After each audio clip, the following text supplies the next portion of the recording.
आहोत पारगावमध्ये बोराडे मळ्यामध्ये.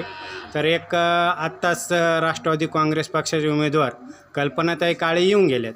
तर आपल्याला नक्की बुवा कसं वाटतं त्यांचा जे आज दिवसभर पारगावमध्ये फिरतात तर त्यांचा रिस्पॉन्स मग कसा आहे बुवा, त्यांना मतदारांनी कसा प्रतिसाद दिला आहे? काळ्यांना आमच्या पारगावमधून 70% मतदान होणार आणि आपले दादा तर आहेच संभाजी शेठ चव्हाण, त्यांचं तर काही विचारच नका, त्यांना 90% मतदान होणार.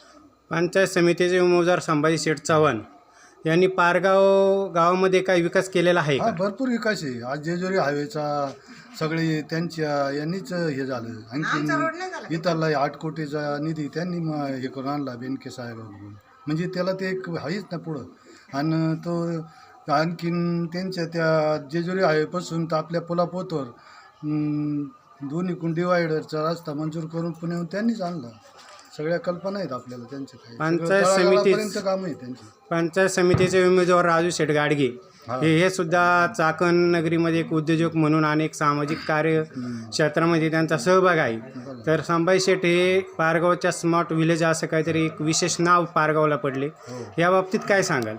काय नाही, राजू शेटे आता ते आहेतच आपल्या शेजारच्या गावचे आहेत, त्यांचंही बरं आहे. पण बा समाजाशी जे हे जवळकी ही त्यांची थोडीशी आत्ता वाढली, नाही तर ते चांगले आहेत. पण बा संभाजी शेठची जी कामं आहेत ही बरेच दिवसापासून चांगली व्यवस्थित आहेत आणि समाजाला धरून आहेत.